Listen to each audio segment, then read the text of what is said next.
free. Buddy, everybody, everybody,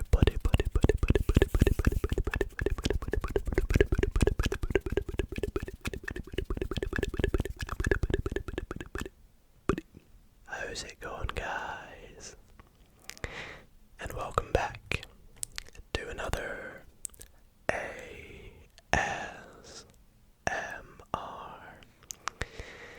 maths video.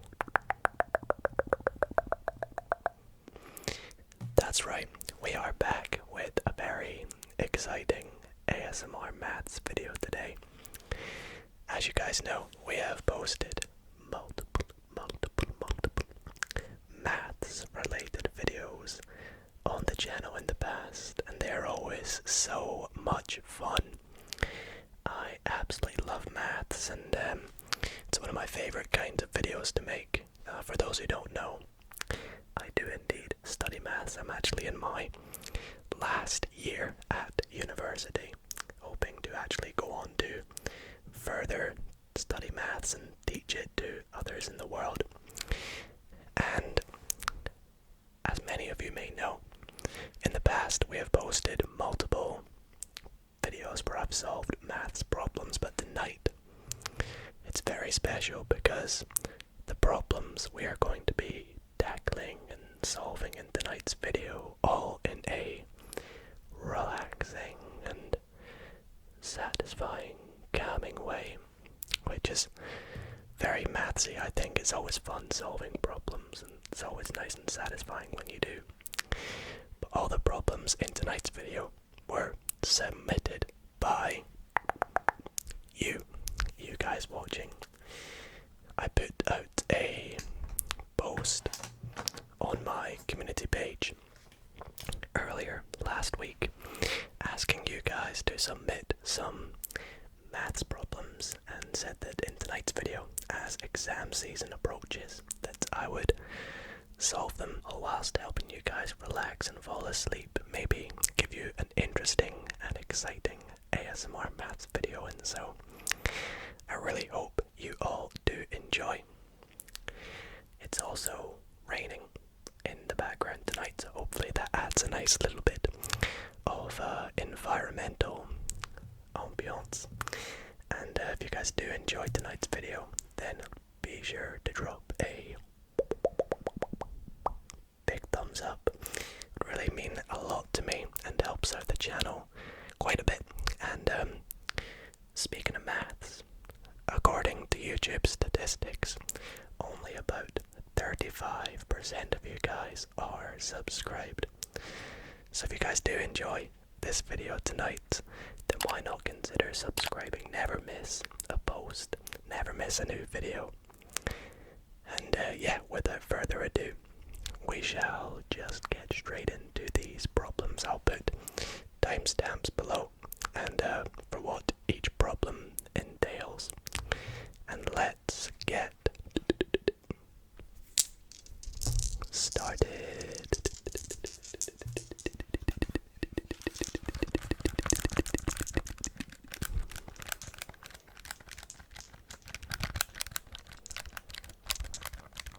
So, for the first problem tonight, the first problem is actually a very special problem, and it's one that means a lot to me because it's actually a problem that inspired this video and was sent in to me by one of you guys on Discord by the name of Athena. So thank you so much for submitting this and sort of being the inspiration for this video, if you will.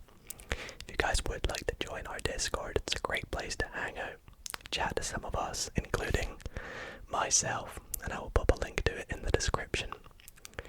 But you can see we have this funny looking problem over here to the left. I'll bring it to the middle just to show you guys a quick overview, and I'll also zoom in as well. So as you can see, we have some mathematical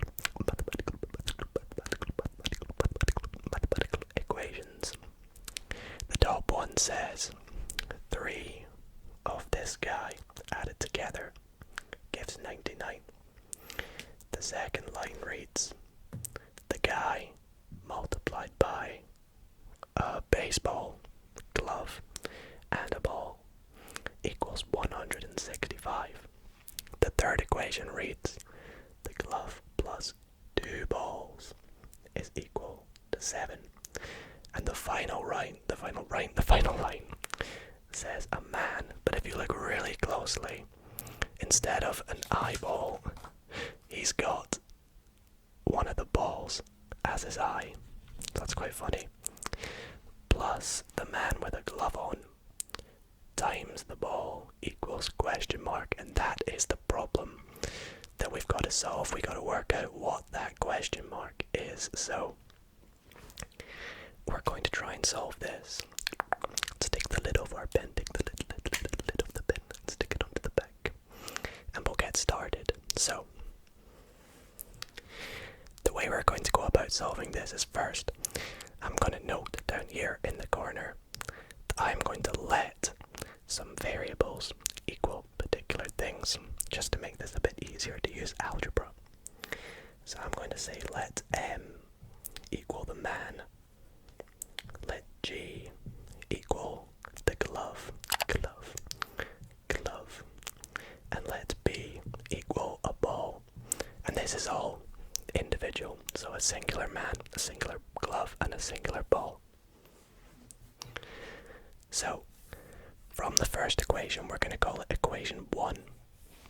We can see we have M plus M plus M, which I'm going to call 3M. And this is equal to 99. So to solve the value of what a man is in this case, divide both sides by 3. We get M is equal to 33. And as you can see, 33 plus 33 plus 33 gives 99.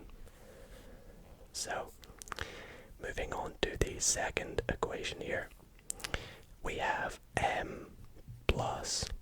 Now before I write this, actually, I'm going to do a little bit of assumptions here. We are going to assume, and I'm going to do a very bad drawing here, but we're going to assume that the glove with the ball in it kind of looks like this. It's awful, I know. I'm going to assume that this is equal to a glove plus a ball. Because what does that even mean? We don't really know, do we? So I'm going to assume that it's glove plus ball. In this case, we have, for the second equation, that we have M times G plus B is equal to 165. Now we know that 33 times G plus B is equal to 165. Dividing both sides by 33, we get G plus B is equal to, that's going to give us 5, pretty much bang on, so that's nice. However, we cannot work out G and B from this because it could be 5 and 0, it could be 1 and 4, it could be 2 and 3, or vice versa. So we're going to have to move on to the third equation here. So let's go on to that. So from the third equation, you can see we have a glove plus 2 balls is equal to 7, and now we can use equation 2 and equation 3 to do a bit of simultaneous equations. So let's put equation 2 below this. We have G plus B equals 5, and if we subtract both equations from each other, G minus G just gives 0G, that's what we want. 2B minus B is just B, and then 7 minus 5 is 2. So we get that a ball is worth 2. So far, we have what a man is worth and a ball. We just need to work out glove. And we can work this out by substituting this value for B back into either one of these equations. Now I am going to do it with, let's do equation 2 because it's a bit easier. So back up here, we're going to put substitute b equals 2 into equation 2. And this will give us g plus b equals 5, or g plus 2 is equal to 5, therefore g is equal to 3. So now we have a value for the ball, the glove, and the man. So all that's left is working out this final equation. So for this final equation, we're going to have to do a few more assumptions. Our first one being that assume, now I'm going to do the man with, I'm just going to do a dot for the ball. Imagine that dot is the ball. I'm going to assume that is m plus b. And then for the other assumption, we've got the man with the glove. So I'm going to do man with a glove on equals m plus g, like so. Now our equation reads, we have m plus b plus m plus g multiplied by b equals, and I'll just use x instead of question mark, it's more mathematical, kind of going off the screen a bit, so I'm going to tidy this up just by putting b without a times, and this equals x, like so. Now we can solve for x pretty easily. We can expand this first to get m plus b plus bm plus bg equals x. And all we have to do is substitute in all our values. So m is 33, b is 2, b times m is 2 times 33, which is 66, and b times g is 3 times 33, which is 99. Oh sorry, no, I did that the wrong way around. B times m is 6, and b times g is 66. My bad. And that equals x. So adding everything together, we get the question mark, which we called x, is going to be 107. And that right there is our final answer for the first problem. So I probably overcomplicated that, but it was a very special problem to me, and I felt it required a lot of, attention for being such a significant problem. So that was such a fun one, and thanks so much again to Athena for sending it in. So for our second problem of the video, this submission comes in from the epic-faced guy. Now, before we get into more of these problems tonight, I should let you guys know that there's going to be a whole range of different problems, because the problems I usually solve in these videos are ones that I've, picked out from actual Scottish qualifications maths problems. So these might come in from a range of different mathematical subjects and from different countries, and they might be worded differently than you may word them. And also the problems will be of different levels, so you might get some easy ones, which I would definitely say this one here looks like, but I will go over how to do it. And we also may get some more complex and more difficult problems. So hopefully, we get a nice range of questions and you guys can still follow along and find it nice and fun and calming and relaxing. But for this question, we're doing a bit of fractional work. We are calculating 4 and 5/7 divided by 5 and 8/12.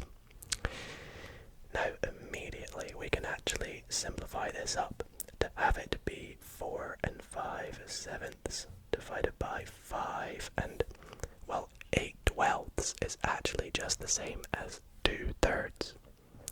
So that's the first thing I'm going to do here, just make it a bit more simplified. Now, in order to divide these, we must make them a top-heavy fraction. So to do that, to make this top-heavy, we have 4, and this is 4 whole sevenths, so that's 4 times 7, which is 28. But we've also got an extra 5, so we're going to get 33/7 divided by, and we've got 5 whole thirds, which is 15/3, plus an extra 2. We have 17/3. Now, we have a little trick, because we are dividing two fractions. That is the same as 33/7 multiplied by the inverse of the second fraction, which just means to flip the fraction, so it would be 3/17. And now it's just a case of a little bit of multiplication, multiply the tops to get to 99, and multiply the bottoms to get, oh gosh, I'm actually going to have to do 17 times 7 over to the side. I do have a calculator, but I'm going to save it for more complex problems, so 119. So our final answer here is going to be, as the rain gets very heavy now, 99 divided by 119, and that does not get any more simple, so that is going to be that. That was a very fun problem. Thanks so much for sending it in again. Alrighty, going on to our third problem of the video. This one here comes in from a user called Dire Wolf, and this problem asks us to sketch the graph of y equals x cubed minus 2, showing clearly the x and y intercepts. Now, immediately we have to think about what curves and graphs and lines look like. We all know that if it was just to say y equals x minus 2, we're going to get some sort of straight line. If it said y equals x squared minus 2, we're going to get some sort of parabola. But when we have an x cubed, do we know what that looks like? Well, because it's a positive x cubed, it's going to get some kind of weird, kind of backwards S shaped, if you will. So it's going to look kind of like this. But what we must do is work out how we can draw that on a graph with the values given. Now, it does ask us to work out the x and y intercepts, so let's work them out. So let's begin with the x-intercepts. Now, when do we have an x-intercept? Well, we cross the x-axis, which is an x-intercept, when y is equal to 0. So in other words, whenever we cross this x line here, whether it be here or here, the y value is always going to be 0. So from this we can say that the x, I'm just going to write ints, short for intercepts, occur when y equals 0. It's just a good idea to mention that. So when y equals 0, our equation now becomes 0 equals x cubed minus 2. Rearranging gives x cubed equals 2, which implies that x equals the cube root of 2. So that is where we cross the x-axis. Now we need to work out the y-intercepts. Now similarly, they occur when x is equal to 0. Because again, if we imagine a graph, when do we cross the y-axis? Well, will we cross when x is equal to 0? So, going back to our y-intercepts, when x is 0, our equation becomes y equals 0 cubed. I'm actually just gonna not even bother writing that though. 0 cubed minus 2. So we cross the y-axis at minus 2. Now we must draw the graph. And to do that, we must always use a ruler.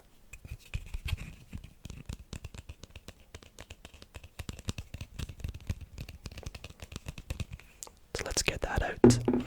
And let's sketch a axis for us. Now this doesn't have to be, to scale or accurate or anything, because, well, if you're in an exam maybe, but it's okay because we're only asked to clearly show our x and y intercepts. So as long as they're somewhat accurate, then we should be okay. So we know we cross the y-axis at minus 2. So I'll just stick a line here, and I'll just call it minus 2. And we cross the x-axis at the cube root of 2. Now there's a reason I've left it as the cube root of 2, because that's going to give us an irrational number. I believe it's something like 1.26 ...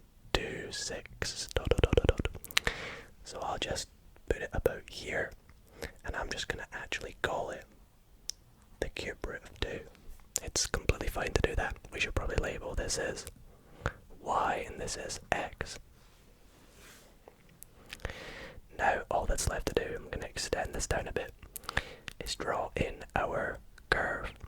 So we said it was going to look something like this, right? So it's going to start somewhere down here.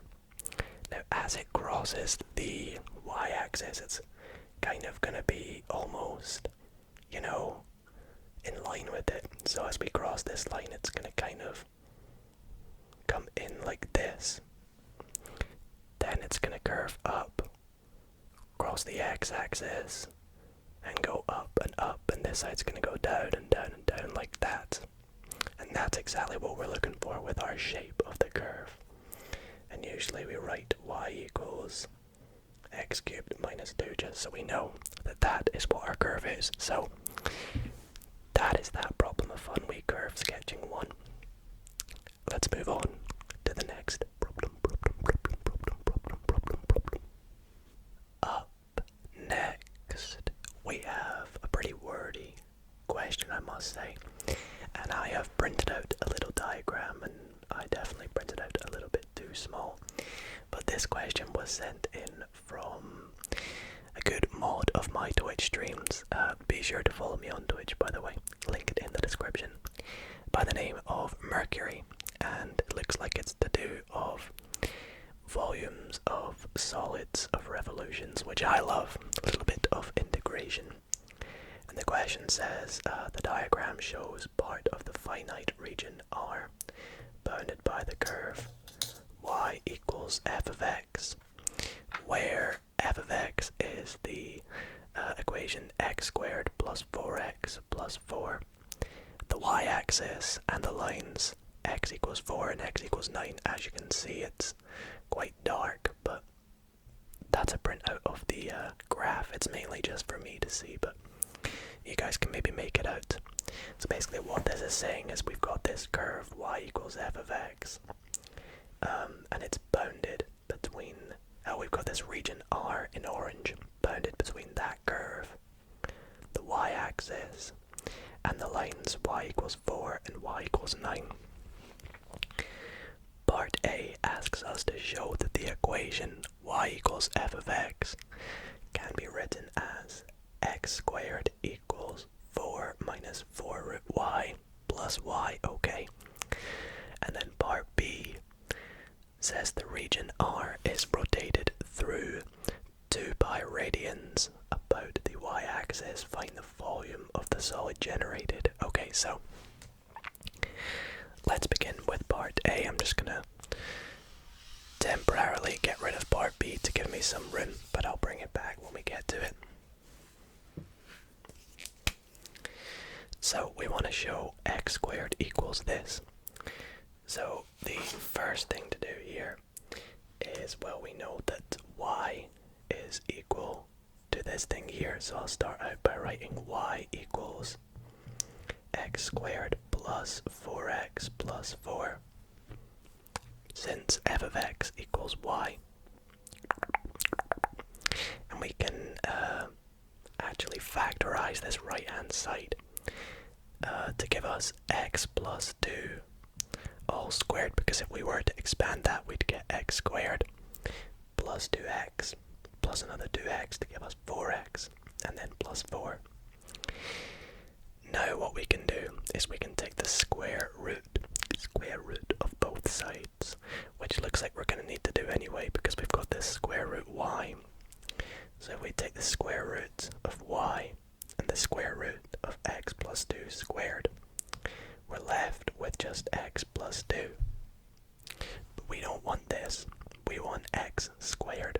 So we're going to isolate x on its own to get root y plus 2 equals x. And then to get x squared, we must square root y plus 2, which is going to give us, we get root y times root y, which is just y. We get 2 root y plus another 2 root y, which is just 4 root y. And then 2 times 2 is just 4. And this is exactly what we need. So we've pretty much shown that x squared is equal to y. Sorry, minus 4 root y if I made a mistake somewhere. Oh yeah, sorry. It's probably annoying some of you there. That should be a minus. Let me change this all to a minus. That's my bad. And then minus 2 times minus 2 is still plus 4, so it's just my negatives I got mixed up there. But, you know, we make mistakes, and this is why we look through our work at the end like we just did to see our final answer. Right there.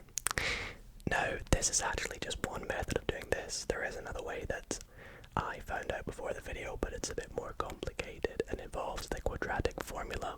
If you guys are interested in seeing this method, let me know in the comments and maybe I will post a picture in the Discord or on Instagram or something. But let's move on to part B. Okay, so part B asks us, or tells us, that the region R is rotated 2 pi radians about the y-axis. Find the volume of the solid generated. Now, to kind of picture what's actually going on here, let me take our graph of our curve. So it kind of goes up like this, and then we have this region in here which is called R, and it's rotated 2 pi radians, which is 360 degrees, about the y-axis. That means it's kind of going all the way around like this. This curve is being brought all the way around. So we can kind of visualize this by kind of drawing it on. It's going to create like a kind of bowl shaped but completely filled in. So it's kind of going to look like that, if you will. Now, we have a little formula for doing problems like this, volumes of solids of revolutions. And it is that the volume is equal to pi times the integral from a to b. We'll get to them in a moment. Now, in our case, we're rotating it about the y-axis, which means the y values are going to change. So we're going to be doing dy, and then we're going to also substitute in an x squared, because that's the equation we've got for the curve in our case. So once we've got this, we can substitute in our values. Now we have our pi. What's our a and our b? Well, they are the limits of our y values of our bounded region, and we've seen that it's in between 4 and 9. So we have 4 as our lower limit, 9 as our upper limit. And from the question before, we said that x squared was equal to, what was it?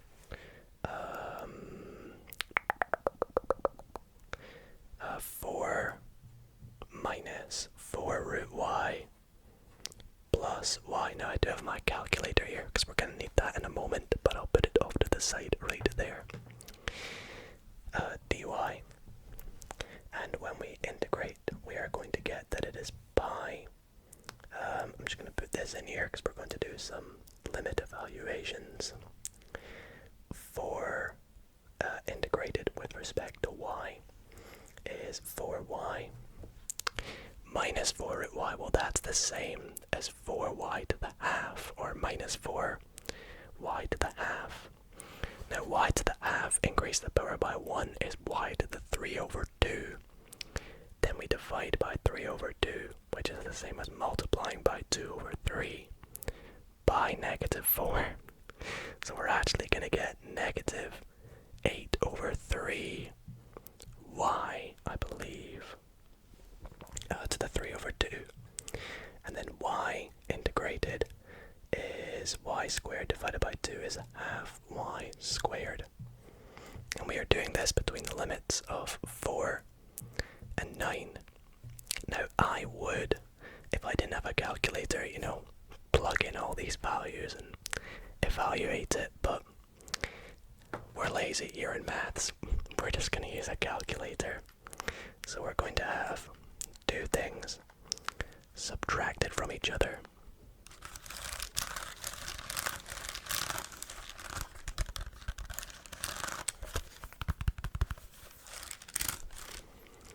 In our first bracket, we're going to substitute in the 9. So we're going to have 4 times 9 minus 8 over 3 times 9 to the power of 3 over 2 plus a half times 9 squared. And in our second bracket, it's going to be the exact same as the first bracket, but instead of 9 everywhere, it's going to read 4. So let me use my calculator in your ears here. We're going to go 4 times 4 minus 8 over 3. 8 over 3 times 4 to the power of 3 divided by 2. 3 divided by 2. And we're going to add a half times 4 squared. And we get, as our final answer, 11 over 6. Now this is multiplied by pi. So this is 11 over 6 pi. And we're just going to write units cubed because it's a volume. And that is our final answer.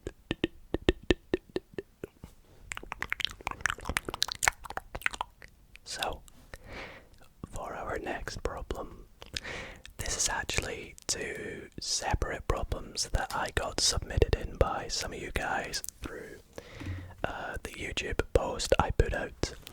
And I've actually combined them into one whole question here because they're quite similar in the sense they are basically a little bit of algebra but using concepts that are quite similar. And the first question, which we're calling part A, was submitted by a user called Neutron, and it asks us to expand and simplify 5x plus 6y multiplied by 2x plus 4y. And question B asks us to kind of do the opposite.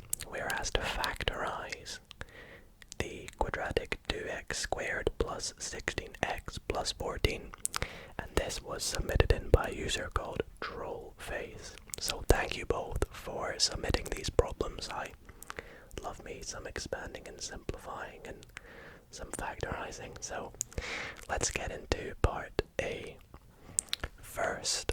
So when we expand brackets, you can use whatever method you want. I like to use the FOIL method, which basically says multiply the first terms together, then the outer terms together, then the inner terms together, and then the last terms together. So by doing this, multiplying the first two terms, we get 5x times 2x, which is 10x squared. times 4y, which gives us plus 20xy. The inner terms are going to give us 12xy, and the last terms are going to give us 24y squared. But of course we have to simplify, so we get 10x squared plus 32xy plus 24y squared. And that's that problem done. Nice and easy, nice and easy. But let's go into part B. Part B, there are a few different methods you could use to do this. Immediately I notice we have a common factor through this quadratic, and that common factor is going to be 2. 2x squared divided by 2 gives x squared. 16x divided by 2 is 8x, and 14 divided by 2 is 7. So we are going to have 2 as the factor, and then everything we just read out there. So x squared plus 8x plus 7. However, that is not simplified fully or factorized fully. We can factorize this even more. We can factorize this bit inside here, this quadratic or trinomial, into 2 further brackets. Now, to decide what goes in each, we need to look, well, we're going to have x as the first terms, and we're going to have plus for both. But for our last terms, we need to look at factors of 7 that we can add together to make 8. Now, there's only 2 factors of 7 because it's a prime number, so it's going to be 7 and 1. 2 integers, I should say. So 7 and 1 are going to be our other values, and that gives us 2 times x plus 7 times x plus 1. And that's that problem done. Up next, we have a little bit of what I would define as applied maths. We've got a little bit of physics going on here, some speed, distance, time.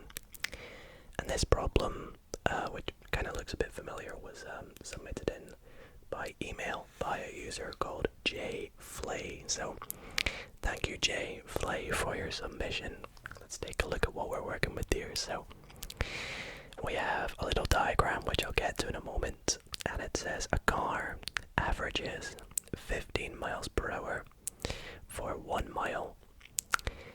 How fast must it go to average, hopefully that's not going off the camera there, 30 miles per hour for the 2-mile stretch? And you can see in our diagram here we have a little car going over a hill, which from one side of the hill to the other is 2 miles. I would assume by the line drawn above that means horizontally, unless it means it's just a mile from here to the top. I don't know. Let's just assume it means from the bottom to the top it's 1 mile ascent. So it must be going up the hill. 1 mile ascent, it averages 15 miles per hour. How fast must it go down the hill?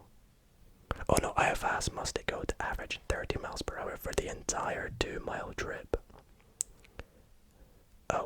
Oh, so we want to work out how fast must it go down. I think this is worded a bit weird, but I think we need to work out how fast must it go down the hill to average 30 miles per hour for the entire 2-mile trip. Okay, let's get started. So first, we want to work out the time it takes to do the entire 2-mile trip. So for the entire trip, well, we have the equation distance equals speed times time, or velocity, whatever you want to call it. Now for the entire trip we travel 2 miles, right?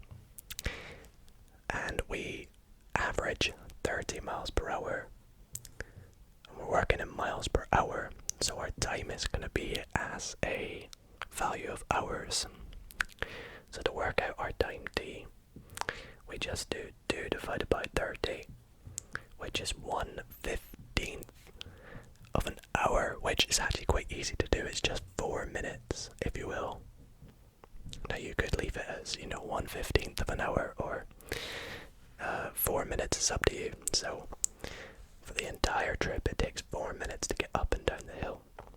So to work out the speed down the hill, we need to work out the time it takes to get to the top of the hill, then use that time with the 1 mile descent to work out if we subtract that time away from the total time. So let's call that t1.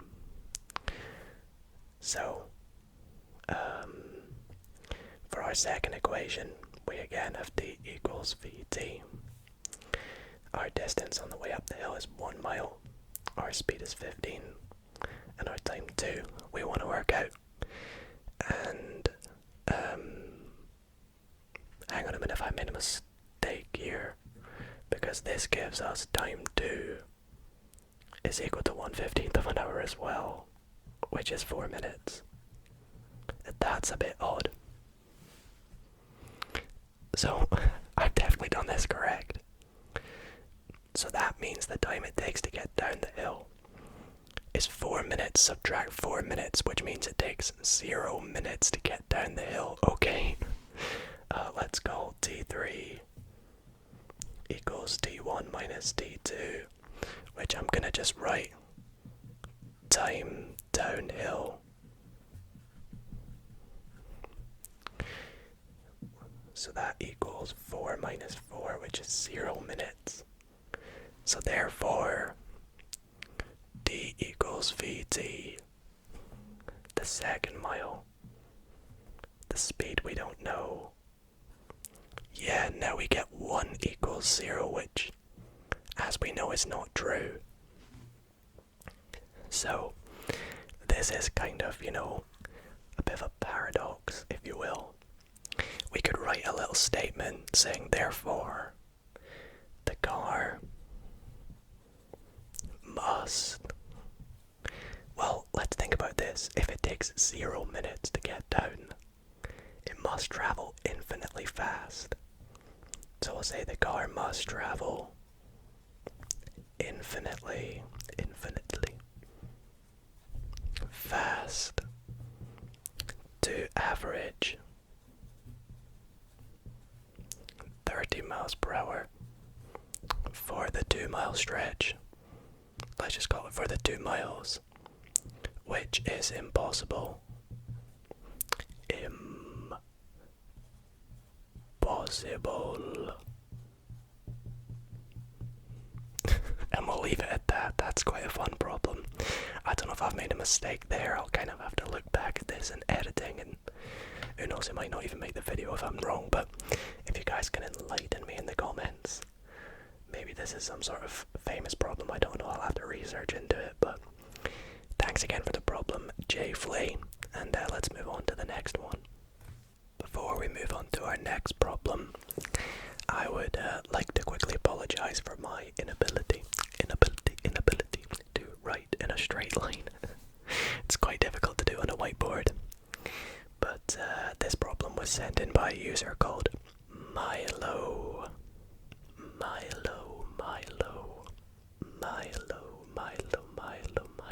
And this problem says, a cylinder of radius 6 centimeters and height 15 centimeters has a hole in the shape of a cone bored into one of its ends. The cone has radius 3 centimeters and also has height of 15 centimeters. Find the volume of the solid remaining. Okay, so before I actually start to tackle the problem, I think it would help if we do a bit of a diagram to visualize what we're actually being asked to do. So we have this cylinder. This is going to be an awful diagram. I can tell you guys that already. Which kind of looks like this, and has a rounded bottom like that. And it has a cone bored into one of something like this. Now I'm going to do a dotted line because this is part that's cut out on the inside that we actually can't see, like so. So this is our diagram, if you will. I should probably add in a few values. So 6 centimeters is the radius of the cylinder, and 3 centimeters is the radius of the cone, which is halfway between the edge of the cylinder and the middle of the cylinder. And then the height of both of them is 15 centimeters. So if we can work out the volume of the cone, the cylinder without the cone as a whole, then work out the volume of the cone, we can work out the volume of the solid remaining by doing the volume of the cylinder subtract the volume of the cone, if that makes sense. So let's begin by writing the volume total is going to equal the volume of the cylinder, which I'll write sil minus the volume of the cone, if that makes sense. So let's start out by working at the volume of the cylinder, which is pi r squared h, because that's the area of the circle on the end, times the height. So for us, this is going to be, well, radius squared is 6 squared, which is 36, times 15 times pi. Now I'm actually going to leave this as whatever 36 times 15 is. No, that will actually just be 540 because it's 360 plus 180, so 540 pi. And the reason I'm leaving it as that is because that's probably some weird value, like it's going to have a lot of decimal places, so we'll leave it as a nice number like that. Now the volume of the cone is a very similar formula to the cylinder. It's 1/3 pi r squared h. Now luckily for us, we already know what pi r squared h is. It's 540. So the value of the volume is just 1/3. 540 pi. And 1/3 of that, well, nice and easy, is just going to be 180 pi. So the total volume, oh, I should be writing centimeter cubed, sorry. It's okay because it's not our final answer. Our volume in total is going to be 540 pi. Subtract 180 pi, which is going to give us 360 pi centimeter cubed. Now, I would never give a volume in pi. I know we did earlier with the curve, the volumes of solid of revolution, but usually you give it, as an actual number. So we're going to work out what 360 pi is equal to. It's going to be equal to about 1,130, let's go 0.97 centimeters cubed. And that is the volume of the solid remaining. Alrighty, our next problem asks us to express the following as an algebraic fraction. Algebraic fraction in its simplest form. X plus 1 over 5 subtract x minus 2 over 3. And this problem was sent in by Seek C. So thank you very much, Seek C, for your problem. Alrighty, so let's begin this one here. Now, I actually wanna. This bit's kind of annoying me. This plus looks a bit like a D. So quickly fix that as I drop the lid on the mic. So let's begin. Now, because we are adding to algebraic fractions, whenever we add two fractions that don't have a common denominator. We want to give these guys a common denominator. So we're going to work one out, and I think the common denominator I want to use is going to be 15, because it's the least common multiple of 5 and 3. So to make the first one 15 on the bottom, we multiply it by 3, so we must do the same to the top. So we have 3 times x plus 1, and on the other side we have 15, we multiply the bottom by 5, so it's going to be 5x minus 2. Now we can start to expand the top, so we're going to get 3x plus 3 over 15, subtract 5x minus 2. And now when we subtract the tops from each other, we're going to have over 15. 3x minus 5x is minus 2x, and 3 minus 2 is 3 plus 2, which is plus 5. And that is not correct. I did minus 2, and that should be minus 10, which gives us plus 13. My bad. I'm sure you were all screaming at me there to get that fixed. But there we go, that is that problem done. Again, a big thanks to CZ for sending that one in. For our last two problems tonight, I have saved these guys to the end because they are what I would classify as probably the most complex problems of the video, although the volumes of solids of revolution one was also quite tricky, but this one is also quite complex, as well as the last one in particular. So if you've made it to this point and you are a true maths enthusiast, I'm sure you're going to like these problems. But this first one here asks us to solve the following linear system by using Gaussian elimination, and we have three equations here. Now, Gaussian elimination is something we use pretty much all the time in maths. It helps us, identify unknowns such as x1, x2, and x3.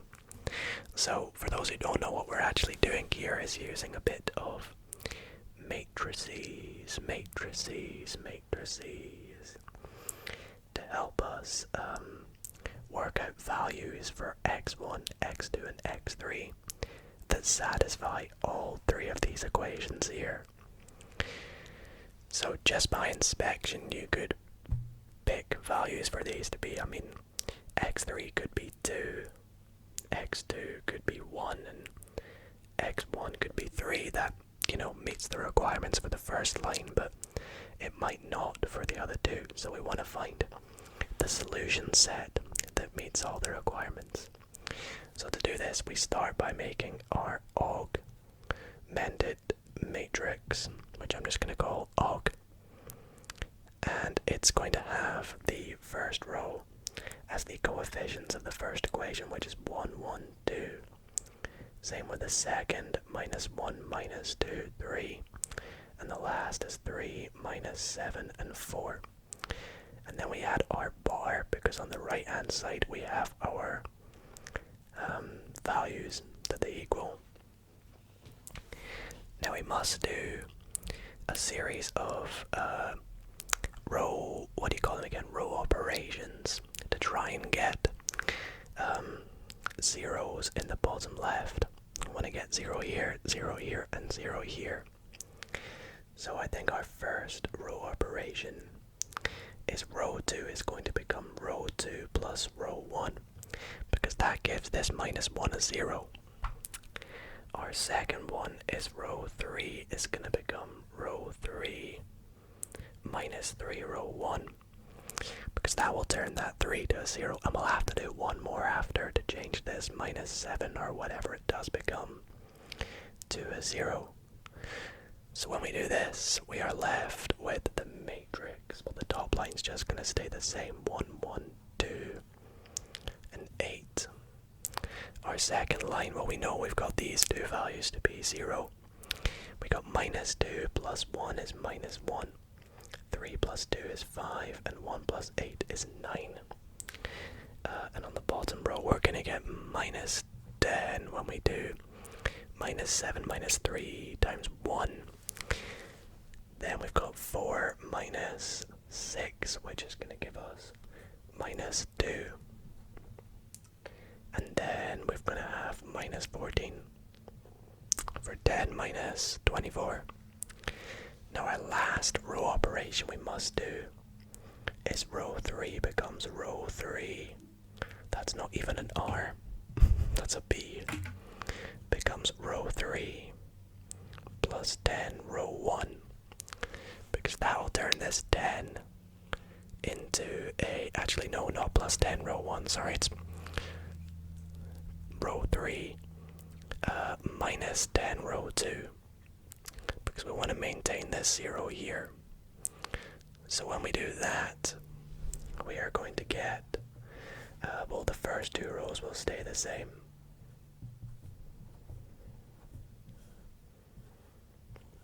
And our bottom row will become 0, 0. And, well, we're going to have minus 2, minus 50, which is minus 52. And then minus 14, minus 90, which is minus 104. Yep. So now we are left with this value here equals this value here, this value being our x3, because it's going to go x1, x2, x3, and then this here is our solution. Don't know why I've put a question mark, really. So from the third equation, we know that minus 52x3 equals minus 104, which implies that x3 is equal to 2. From the second equation, we know that minus x2 plus 5 times x3, I'm just going to put 2, is equal to 9. Which implies that x2 is equal to, let's see, we're going to get 10 minus 9, which is 1. And then from the first equation, we have x1 plus x2, which is plus 1, plus 2 times x3. 2 times 3 is equal to 8, which implies that x1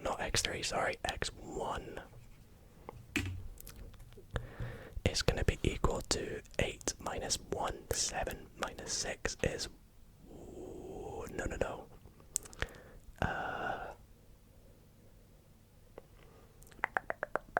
I have made a little mistake, I believe.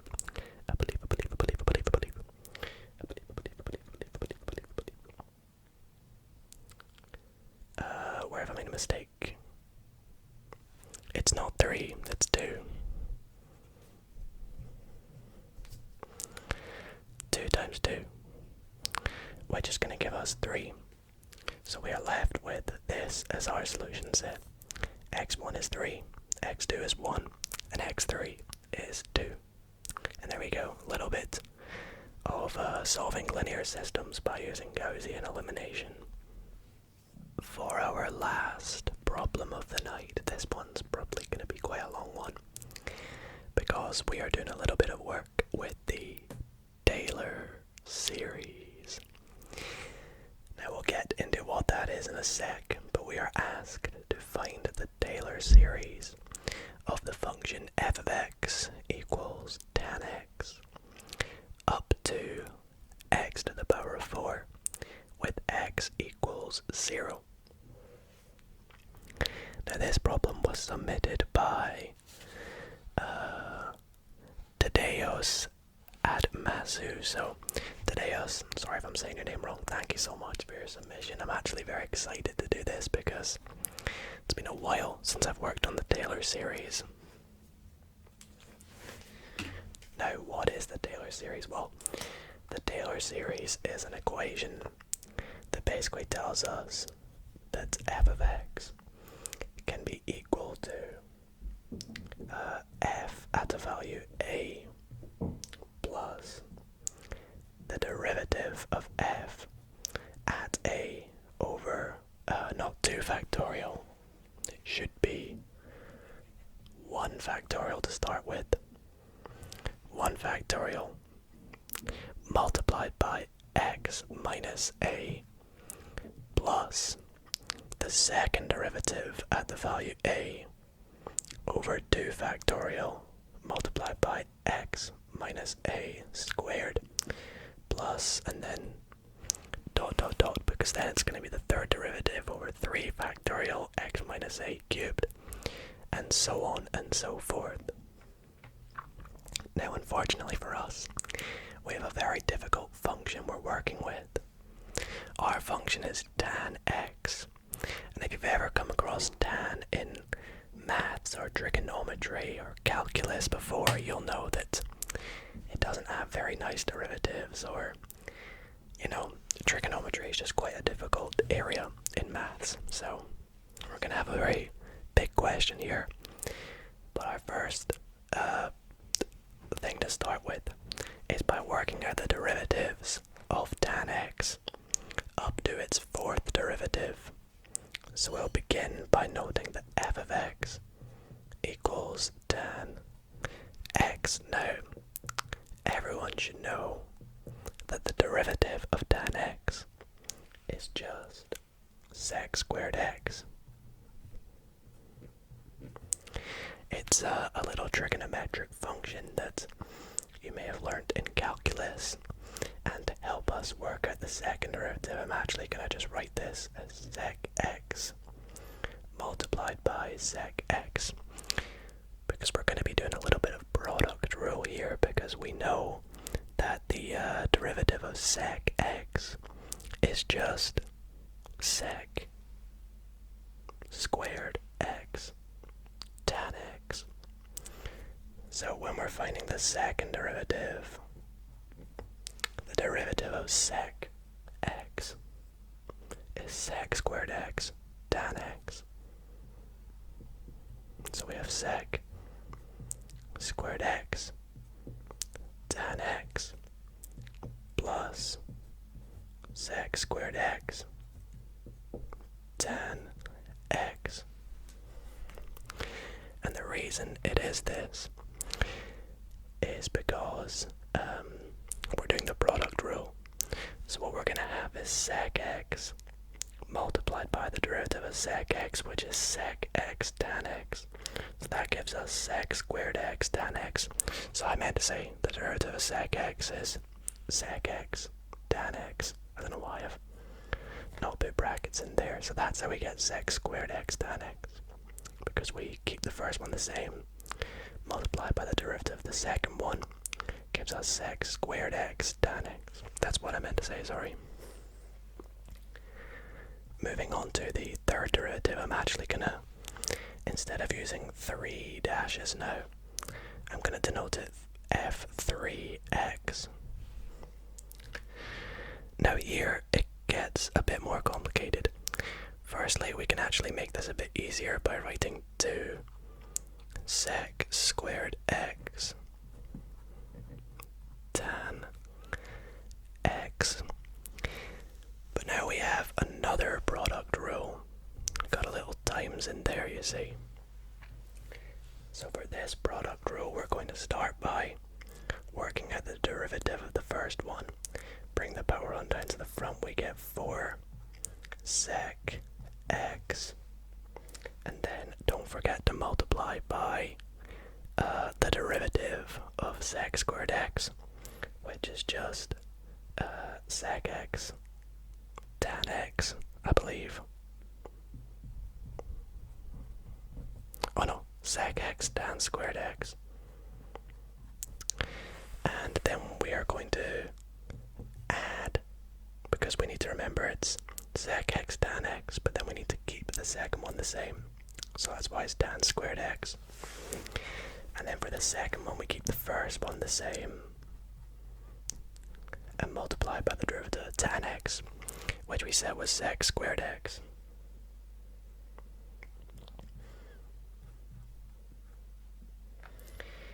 However, once we've done this, we simplify this, because this here is going to give us 4 sec squared x tan squared x.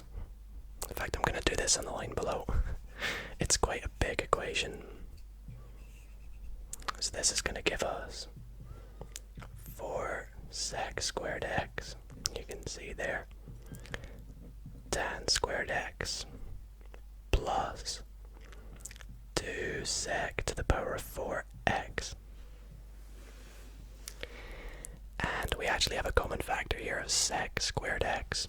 Actually 2 sec squared x. So we got 2 sec squared x, and then in brackets we have 4 tan squared x. No, we don't. You know what? I'm actually not going to take out the 2. I'm just going to take out the sec x, sec squared x, because that'll be easier for us to differentiate for the next step. So sec squared x multiplied by 4 tan squared x plus, oh, this is on camera, 2 sec squared x, like so. Now the reason we do this is it will help us find the 4th derivative of f of x. So to do this, again we have product rule with the first term and the second term. So we're going to have 2, actually we're going to have 8, because it's going to multiply by the 4. So it's going to be 8 sec squared x.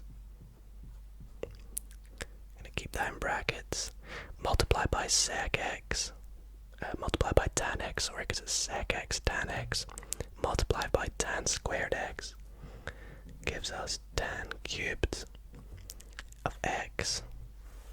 And then that is plus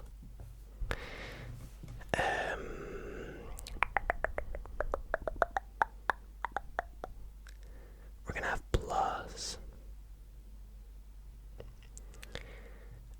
let's see here, it's gonna be, I think, 16 sec to the power of 4x tan x. I might have made a mistake there, but I don't actually know. Reason being, actually no, I think that might be right, because you're going to derive the second one, which is going to give you 8 tan x sec squared x. Actually, I think that is right. Actually, that should be good. Okay, so now I'm going to actually kind of slice this board up a bit. So now to work out f of a, we've got to substitute in x equals 0 into all these equations, because we got x equals 0 as our in the question. So to work out f at a, we substitute in 0 into tan x. Now what is tan of 0? Well, that is just 0. Next, to work out f dashed of a, that is f dashed 0, which is sec squared of 0, which is 1 over cos of 0 all squared, and cos of 0 is 1, so it's 1 over 1 squared, which is just 1. I should probably be writing all this down, but I'm kind of explaining it as we go because we've already done a lot of writing. So the second derivative at 0, well, we know tan 0 is 0, so it's just going to be 0. F3 of a is this big bit here. Now this bit's going to be 0, but this bit here we said was 1, so it's 1 times 2 times 1, which is 2. And then f4 of a is this bit here. Well, tan is 0 at 0. This bit here, tan is 0 of 0, so it's 0 plus 0, which is just 0. Now, funnily enough, this is actually going to cancel out the 4th power, and this is going to cancel out the 2nd power.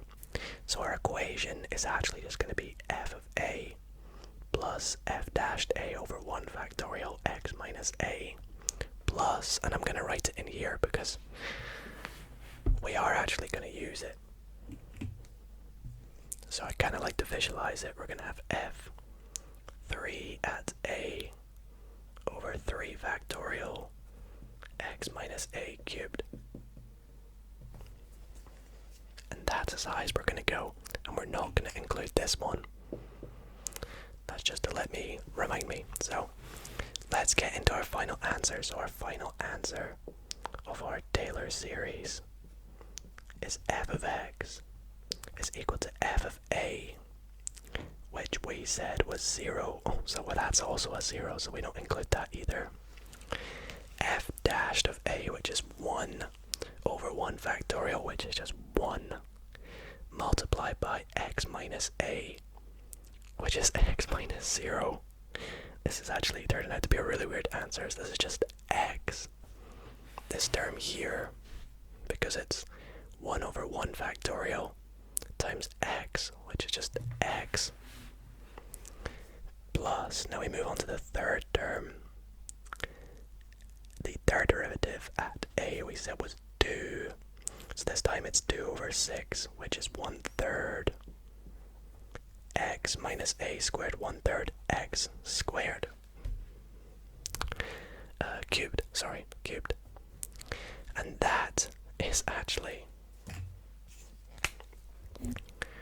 going to be our final answer. So a bit of a very complex question, and I must say it's been a while since I've done the Taylor series, so I did have to kind of look it up before. Please, someone let me know in the comments if I've done all my derivatives correctly. I may have made some mistakes somewhere, but I feel like the answer does look correct, so let me know if that is correct. And other than that, that is going to be our last problem of the video. So I do want to quickly thank you all so much for watching. If you did enjoy this video, be sure to drop a big thumbs up to let me know. It means the world to me if you guys, subscribed and dropped a comment down below letting me know what your favorite areas or maths are. And if you would like to see more videos like these, then feel free to also let me know in the comments. But as I said at the start, as math season approaches, I want to wish you all the best of luck with, I've just noticed that squared with a bracket looks like a very fancy 4 or a Y. But yeah, as exam season approaches, I want to wish you all the best of luck. If you have any exams, no matter if they're maths or whatever it is you're studying right now, just best of luck with your exams. I myself have 4 exams this December, and hopefully they all go well. They're all maths related as well, so this is quite fun for me to get into a good studying habit, if you will. And I hope you all found this video insightful, a bit educational, informative, as well as nice and relaxing. And yeah, thank you all so much for watching, and I'll see you all in the next video.